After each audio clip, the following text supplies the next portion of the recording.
Boa noite, esse é o programa Direito em Sua Casa. O programa que leva a informação jurídica para dentro do seu lar. Venha cada vez mais participar conosco, traga as suas perguntas, suas indagações, que nós traremos aqui profissionais gabaritados para estar respondendo aquelas dúvidas do seu dia a dia, do seu cotidiano, que tem, evidentemente, um cunho jurídico. Na noite de hoje, nós trouxemos mais um profissional de um gabarito imenso, o Júnior César Dias, que é o presidente da FETEC, que é a Federação dos Trabalhadores do Paraná Empresas de Crédito. Então é um profissional bastante gabaritado, que vai entrar, evidentemente, no assunto ainda da greve dos bancários, como fizemos na semana passada, mas vamos falar um pouco mais aí do direito do consumidor neste momento de greve, quem ele pode buscar, de que forma ele pode fazer para pagar uma conta, uma fatura que está em atraso, enfim. Antes de mais nada, Júnior, eu quero agradecer imensamente a tua presença, que vem certamente a brilhantar o nosso programa aí, certamente será bastante esclarecedor aos nossos telespectadores. Muito boa noite, obrigado pela tua presença aqui. Obrigado, de César, Marcelo Giovanni.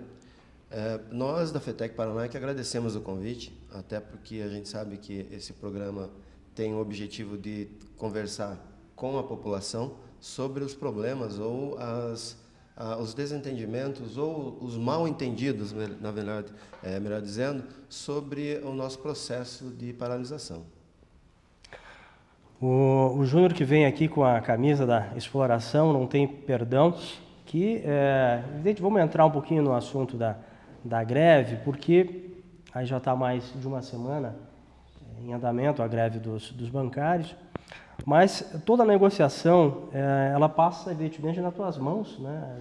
Até mesmo por ser presidente aí da FETEC. Isso. Nós nos organizamos da seguinte maneira. Temos o Comando Nacional, que é composto por todas as federações filiadas à CUT. Temos os grandes sindicatos também, os presidentes dos grandes sindicatos, que fazem parte do comando. E esse comando representa mais de 90% dos trabalhadores bancários no país. Então, é um comando bastante representativo, que, na verdade, filtra toda a vontade e as necessidades dos bancários para a mesa de negociação. Nesse momento assim de turbulência, muita gente reclamando, muita gente não entende o porquê da greve. Vamos partir direto do princípio aí da questão do consumidor. Está lá com a sua fatura para pagar, como é que ele pode proceder para fazer esse pagamento, tendo em vista aí que agências estão fechadas. Enfim, vamos tentar esclarecer um pouquinho isso para o consumidor, né? Porque realmente ele é bastante prejudicado aí quando ocorrem as greves, não só, né, no meio bancário, mas todas as outras aí que nós vemos, no meio judiciário, recente agora a greve junto à INSS, enfim, todas elas causam um prejuízo muito grande, né, para a população. Perfeito. A greve, quando ela chega no seu ápice, os problemas começam a acontecer. Inicialmente, lógico que a população tem o entendimento, sim, que o trabalhador tem o direito à greve. E quando os bancários, por exemplo, entram em greve, é porque tudo mais já se esgotou. As negociações já se esgotaram. E é bom lembrar que nós entregamos a nossa minuta de reivindicação no dia 11 de agosto para os banqueiros. E a nossa data base é dia 1º.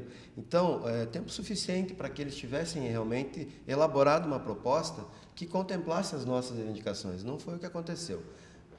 E quando está instalado o processo de greve, obviamente que um problema ou outro, um correntista, um usuário ou outro, vai ter problemas para resolver o seu problema. Mas os caixas automáticos hoje, e nós, enquanto bancários, nós queremos sim que a população tenha um atendimento de qualidade, mas nós queremos também mais bancários para atender a população. Porque o autoatendimento a gente não consegue fazer todos os problemas, não consegue resolver todos os nossos problemas. Ao passo que se nós tivéssemos mais bancários para atender a população, não teríamos a necessidade, por exemplo, de ficar 20 ou 30 minutos numa fila de banco. Não teríamos a necessidade, por exemplo, de todas as vezes que tiver dias de pico para pagamento ou recebimento, trabalhadores bancários chegam a ser agredidos pela falta de trabalhadores para atender a população. Então, esse é um dos problemas também que nós gostaríamos de resolver com os banqueiros. A pauta de reivindicação, ela não se limita, evidentemente, aos 16%, né? Mas se entra muito na questão de metas abusivas, todos os transtornos psicológicos que hoje são patentes, né, na boa parte dos bancários que sofrem demais.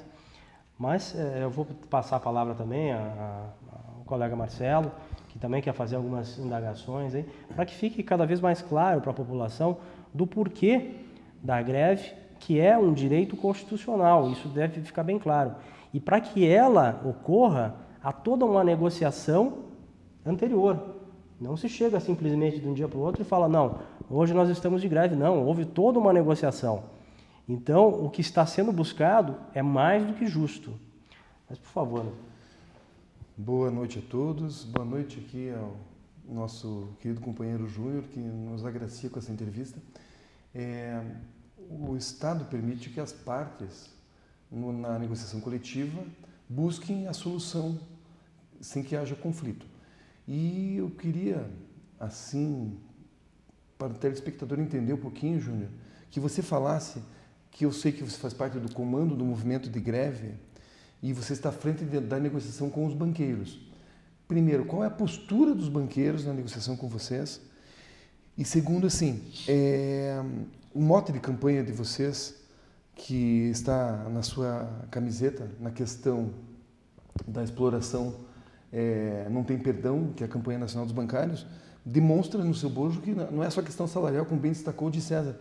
Mas então eu queria, assim, que você falasse um pouquinho do ponto de vista do comando de greve, o que vocês estão buscando e as negociações com os banqueiros, para onde que elas caminham e se há algum sinal de que haverá transigência, eles vão sentar para conversar, para que as pessoas entendam também que pode estar havendo uma truculência exatamente em um segmento que está dando, como dizem no jargão, braçadas nos lucros. Os lucros são públicos e notórios dos bancos. Em qualquer tipo de estado, que seja fora de crise ou dentro de crise, os banqueiros estão dando de braçada em bilhões de lucro líquido. E assim parece que a proposta é uma proposta acanhada para os trabalhadores que salta aos olhos. Queria que você do movimento de greve nos falasse um pouquinho disso, Júnior. Perfeito, Marcelo. Para exemplificar um pouco da postura dos banqueiros na mesa de negociação, eles apresentaram para nós uma proposta de 5,5%, que não cobre nem a inflação do período. Mas para os diretores dos bancos, já sim sabemos que tem uma proposta de aumento de 81% dos seus rendimentos. Então, isso já é um desrespeito já de saída com os trabalhadores em mesa de negociação. Em relação ao direito de greve, nós temos vários piquetes de convencimento. Todas as manhãs nós estamos à frente dos locais de trabalho para conversar com os trabalhadores. E os trabalhadores já entenderam a necessidade da paralisação. A nossa greve é uma greve crescente, a cada dia. E, justamente, no momento da negociação, onde os banqueiros dizem para nós que essa medida que eles estão tomando, de não chegar nem na reposição da inflação, e ainda na contrapartida, na contramão da lucratividade que eles estão tendo, querem reduzir o número de trabalhadores, para nós a gente só faz uma leitura. Não querem contribuir em nada com a economia do país. Os banqueiros, nós sabemos, eles não produzem nada. Aliás, só tem um capital especulativo. Justamente pela lucratividade que tem, a empregabilidade dos banqueiros deveria ser muito maior. O Itaú hoje mesmo, a gente até não gosta de citar nomes de bancos, mas é um banco que tem hoje 80 mil trabalhadores, mas tem uma lucratividade que sobe ano a ano e tem ainda, recentemente, um dos diretores do Itaú disse que vai reduzir o quadro em 30%. Ou seja, os trabalhadores que lá ficarem, como é que vão ficar? Qual é a qualidade e a estrutura que terão para poder desempenhar o seu dia a dia? Então, isso tudo que os banqueiros têm feito, não só para os bancários, mas para o conjunto da sociedade, é um problema que nós gostaríamos que a sociedade nos ajudasse a resolver. Que a sociedade, então, inclusive, se dispusesse a discutir com os bancários. Porque da mesma maneira que os bancários são, lá no seu dia a dia, são vítimas da ganância do banqueiro, não tenha dúvida que a população, os correntistas, são vítimas também, por conta dos altos juros, por conta das altas tarifas. A gente está cansado de dizer que só com tarifas e as taxas que são cobradas, cobre 1,5 vezes a folha de pagamento dos bancários. Isso de praticamente todos os bancos. Então, não chegar numa reposição total da inflação é, no mínimo, um desrespeito. Não só com os bancários, porque os bancários acabam indo para a greve, mas também com a população, que fica prejudicada em alguns momentos. Mas sabe que eu acho importante citar, falou do Itaú, por mais que tenha dito que não seria interessante mencionar o nome dos bancos, porque isso nós vemos de forma generalizada. O escritório ao qual o Marcelo faz parte, o Declatra, em parceria com os sindicatos bancários de Curitiba, fez um trabalho junto a empregados do HSBC, os bancários do HSBC. Hoje você tem até um portal onde você busca vítimas do HSBC, onde nós vemos que ali não só essa questão da defasagem salarial, mas uma cobrança exacerbada de metas. Você vê trabalhadores bancários adoecendo cada vez mais. É um problema hoje crônico. Então, por mais que seja muito desgastante para a população em geral, a greve, é desgastante para mim, que preciso também pagar minhas contas, é desgastante para o Marcelo, é desgastante para vocês mesmos, né? E talvez para vocês seja mais, mas ela se faz necessário, e é importante deixar claro aqui que houve negociação anterior. Não se chegou de um dia para o outro e simplesmente vamos fechar as portas porque nós queremos reajuste, nós queremos alguns benefícios a mais. Então isso é importante deixar claro, Júnior, porque para que a população realmente entenda que não é simplesmente se jogar ao léu algumas reivindicações, não. Os 5,5% não corresponde sequer à inflação no período, que é o que os bancos querem dar a vocês, né? Isso. Olha só, quando a gente começa a elaborar a nossa minuta de reivindicação, todos os bancários do Brasil são consultados. E lá tem várias opções, logicamente, e algumas sugestões, inclusive, tem campos abertos para sugestões. E todas as opções que chegam para nós dão conta do índice, logicamente, mas tem uma preocupação cada vez maior com a questão da saúde e condições de trabalho. E isso está no dia a dia, nas agências, é visível para os clientes. Mas tem os setores de retaguarda, que também têm os seus problemas. E esse conjunto de problemas que a gente leva para a mesa de negociação. De certa forma, todas as vezes que, se a gente pegar nos últimos 10, 15 anos, os bancários fizeram greve para poder chegar num acordo com os patrões. Perfeito. Mas, até chegar na greve, nesse ano, por exemplo, nós já tivemos 5 rodadas de negociação. Então, nessas 5 rodadas de negociação, a gente tem lá pautado os banqueiros na objetividade, mas a objetividade do outro lado não acontece. As nossas demandas são objetivas, agora o retorno não é objetivo. E é justamente isso que nos faz não ficar sem opção e ter que ir para a greve. Agora, de maneira geral, os banqueiros hoje não têm muitos argumentos para dizer que a nossa greve é ilegal, porque a lucratividade deles é muito grande. Não tem setor na economia hoje que tenha a lucratividade que tem os banqueiros. E no primeiro semestre, a lucratividade já foi muito grande em relação ao primeiro semestre do ano passado. E a previsão para o segundo semestre desse ano é para que a lucratividade seja ainda maior do que foi o ano passado. Então, assim, não tem, com crise ou sem crise, os banqueiros têm a lucratividade que têm, mas não querem dar o seu retorno para a sociedade. E é bom lembrar também que, para atuar, todos os bancos, para atuarem no país, é feita uma concessão para que eles possam atuar no país pelo governo federal. E essa concessão, para que eles consigam essa concessão, tem algumas contrapartidas, inclusive sociais. E que, no nosso entendimento, talvez os empregos na cabeça do banqueiro seja contribuição social, mas é muito pouco. Em cima do que eles lucram, é quase nada. Aliás, eles estão devendo para a sociedade mais empregos. Não, sem dúvida alguma, né? É um paradoxo aí, né?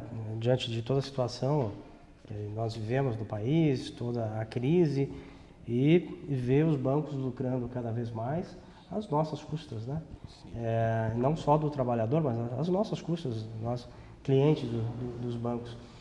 Então vamos aí para as considerações finais. Eu já vou te agradecendo muito, Júnior, pela tua participação, pelos esclarecimentos, para poder levar ao nosso telespectador, tirar deles as dúvidas que certamente aparecem aí no dia a dia, principalmente nesse período aí turbulento de greve, né? Te agradecendo sobremaneira a tua vinda. Nós é que agradecemos mais uma vez. E esse mote desse ano, exploração não tem perdão, é justamente nesse viés. Os banqueiros exploram não só os trabalhadores, mas exploram também a sociedade. E vai chegar uma hora que a sociedade não vai mais tolerar isso. Eu acho que já chegou o momento que a sociedade já está muito mais do lado dos trabalhadores do que defendendo, obviamente, os banqueiros. Mas, assim, os trabalhadores, de maneira geral, os trabalhadores bancários, já perceberam isso há muito tempo, que a nossa categoria ela tem uma convenção coletiva nacional, não é à toa. Inicialmente, as negociações elas se davam regionalizadas, né? Até tem um item que é muito polêmico nos direitos dos trabalhadores bancários, que é o 14º salário. Bahia e Rio Grande do Sul têm o 14º salário, mas isso é remanescente ainda da época onde eles faziam as negociações separadas. Hoje, como nós temos uma convenção coletiva nacional, não é possível, nós não conseguimos avançar ainda para esse direito. Mas isso só estou exemplificando da diferença que tem uma convenção coletiva nacional e uma convenção coletiva regionalizada. Hoje, nós podemos dizer que os bancários eles têm o mesmo salário praticado de norte a sul do país. Isso unificou muito a nossa categoria. E é isso que tem dado a força para fazer o enfrentamento aos bancários que a gente tem feito nos últimos anos. E os banqueiros já sabem que o bancário está organizado, a categoria está junto com os sindicatos e nós vamos fazer o enfrentamento preciso até que a gente consiga que os banqueiros resolvam, né? Nós vamos forçar uma negociação, porque até agora está paralisada as negociações e nós precisamos que eles retornem à mesma negociação. Os bancários estão abertos à negociação, os banqueiros é que não nos chamam. Por favor, doutor Marcelo, aí para nossas considerações. Fazendo as considerações finais, fica muito patente, muito claro durante a fala aqui do Júnior, que é presidente da FETEC, no seguinte sentido, que todo ano já se criou até uma lógica na população de que vai ter greve de bancos. E parece assim que sempre se culpabiliza o sindicato dos trabalhadores, mas ficou muito claro para mim que o sindicato patronal não faz rigorosamente nada, mesmo com esses lucros exorbitantes, para que também seja evitada a greve e que a população seja prejudicada também. Assim, tem que tirar um pouco do foco do sindicato dos trabalhadores e ver o papel dos banqueiros como buscando os direitos sociais, o direito do cidadão, o direito do consumidor. Então, a minha pergunta é no seguinte sentido, fazendo essa consideração, Júnior, aos trabalhadores que não paralisaram, que estão em dúvida se vão aderir ou não ao movimento paridista. Primeiro, o recado para esses trabalhadores: se tentará existir um piquete de convencimento, que é a conversa, que é o piquete legal, você que faz parte do movimento do comando de greve. E eu queria que você dissesse quantas unidades estão paralisadas no Estado e a quantidade de trabalhadores que nesse momento fizeram adesão à greve, não somente no Paraná, e se você tiver também um número nacional, porque a greve é nacional. Por favor, Júnior. Sim.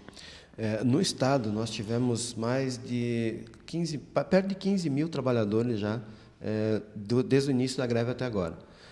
Quantidade de locais paralisados, 873 já foram paralisados. Então, assim, a greve ela começa num número menor, logicamente, e à medida que os piquetes de convencimentos vão avançando, ela vai tendo uma abrangência maior. E é praticamente impossível você já ter greve em todos os locais de um dia para o outro. Isso não é assim, é construído no dia a dia. Até porque, e aí respondendo a sua pergunta, Marcelo Giovanni, daquela bancária que ainda não aderiu, porque inicialmente eles ficam esperando que a campanha se resolva rapidamente, mas à medida que eles vão percebendo que não é possível resolver rapidamente, que o banqueiro vai ter que entender que nós precisamos voltar a negociar, eles acabam entendendo que o sindicato e os piquetes de convencimento estão lá justamente para garantir que ele também tenha essa compreensão e também acabe aderindo. E isso é feito de maneira muito simbólica, porque as portas estão abertas dos bancos, né? A porta de entrada está aberta. Os trabalhadores chegam de manhã para trabalhar, eles vão se deparar, logicamente, com os representantes do movimento sindical e colegas bancários que estão lá de outros bancos conversando com eles. Então, isso tem um valor muito grande para o trabalhador, porque ali a gente percebe a união na prática, que são trabalhadores bancários conversando com trabalhadores bancários de outros bancos, mas para dizer para ele, olha, nós estamos aqui para garantir que a nossa campanha salarial seja vitoriosa, mas você precisa estar junto. Então, é bastante... Isso até emociona, até, porque quando a gente está na frente de um banco, onde nós encontramos um forte esquema de polícia, um forte esquema de segurança do próprio banco, e você percebe que o trabalhador não se intimida com aquilo, então, assim, nós não podemos parar. Nós temos que avançar. E você só avança com a unidade. E é onde chega a vez do trabalhador bancário ou a bancária, que até aquele momento, determinado momento, ainda não aderiu, mas ele se depara com determinada situação e ele fala, pô, está na hora de eu fazer alguma coisa para ajudar essa situação a se desenrolar. Então, é bastante simbólico isso para nós. Mas, novamente, aí te agradecendo as tuas palavras, as tuas explicações, que certamente chegaram para o telespectador de uma forma bastante clara e contundente. Nós encerramos o programa Direito em Sua Casa, agradecendo a tua participação, telespectador, e venha cada vez mais caminhar conosco. O Direito em Sua Casa é o programa que leva a informação jurídica para dentro do seu lar. Muito boa noite.